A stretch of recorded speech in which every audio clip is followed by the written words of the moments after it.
ও সবজি দেখুন নাই বলকচোন আজি এটা বেলেগ ট্ৰাই কৰোঁ আজি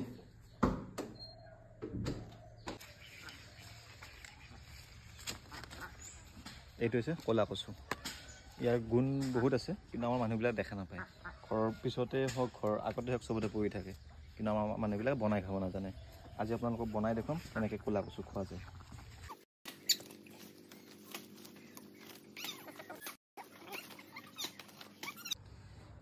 কচুখিনি কাটি আনিলোঁ এতিয়া এইখিনি অকণমান ৰ'দত শুকাবৰ কাৰণে দিম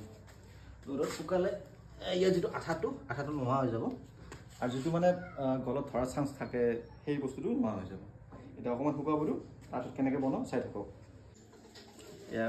কচুখিনি ৰ'দত দিয়া হৈ গ'ল ক'বই পাৰিছিলোঁ এইখিনি ৰ'দত দিয়াৰ আগতে আপোনালোকে অকণমান ধুই ল'ব এতিয়া আমি ইয়াৰ বাকলিটো গুচাই ল'ম আমি ধুনীয়াকৈ বাকলিটো গুচাই গোটেইখিনি কাটি ল'ম আমি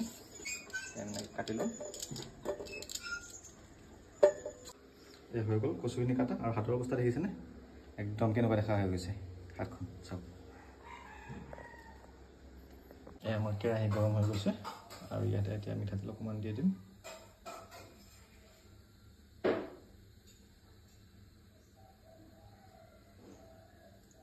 আৰু এইফালে ইয়াৰ পিছতে এইখিনি সাজু কৰি ৰাখিছোঁ অকণমান বটা আদা নহৰু কেঁচা জলকীয়া তিনিটা পিঁয়াজ এটা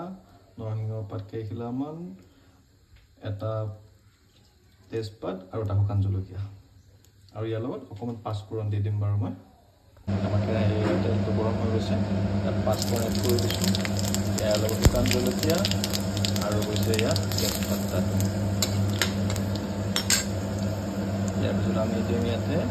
পিঁয়াজখিনি দি দিলোঁ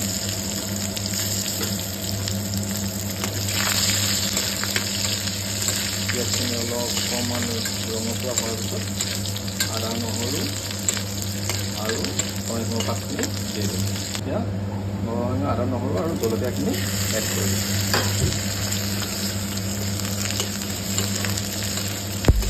জুই ফ্লেমটো মিডিয়াম ৰাখিব নহ'লে এইখিনি পটকৈ জ্বলি যাব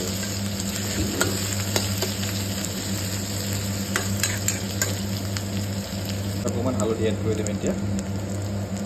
পিঁয়াজখিনিৰ পৰা তেল এৰা দিব ধৰিছে আৰু এতিয়া আমি কচুখিনি ইয়াতে বহাই দিম কেৰাহীটো অকণমান সৰু হ'ল কচু অলপ বেছি হ'ল এই লাহে লাহে লাহি থাকিলে কচুখিনিও কমি যাব কচুখিনিও আঁতিবগৈ যিখিনি আমি কাটি লৈছিলোঁ কিন্তু বইল কৰি ল'লে সোনকালে হয় কিন্তু বইল কৰি ল'লে টেষ্টটো অকণমান বেলেগ হয়গৈ সেইকাৰণে মই ভাবিলোঁ কি ইয়াক ভাজি কিনে বনোৱা যাওক আৰু গোটেইখিনি দি কিনে মই ঢাকন মাৰি দিম তেতিয়া সোনকালে সিজি আহিব আৰু কেৰাহীটোতো ফাটি যাবগৈ যিটো পানীটো সোনকালে এৰি দিবগৈ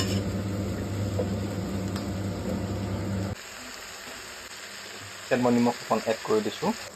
এতিয়া মই অকণমান জিৰা গুড়ি এড কৰি দিছোঁ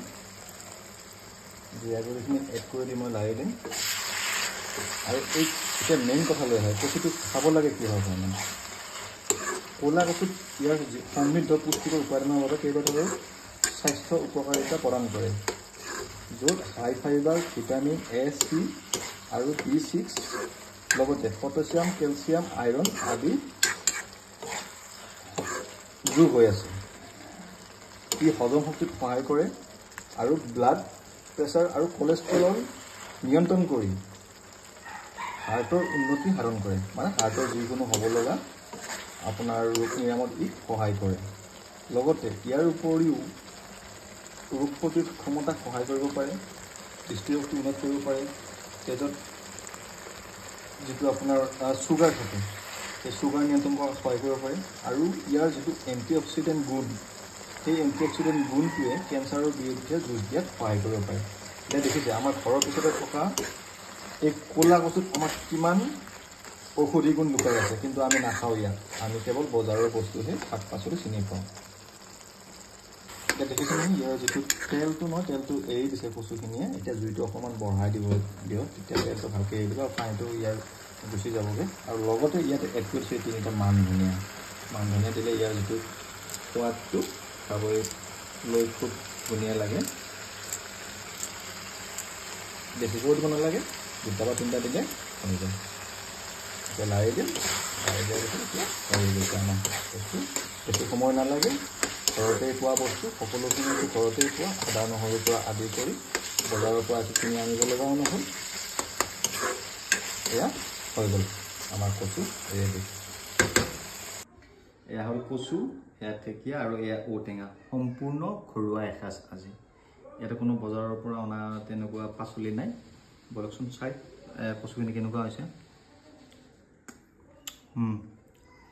আপোনালোকে খাই চালে গম পালে হয় এতিয়া মই খাই চাইছোঁ কাৰণে মই গম পাইছোঁ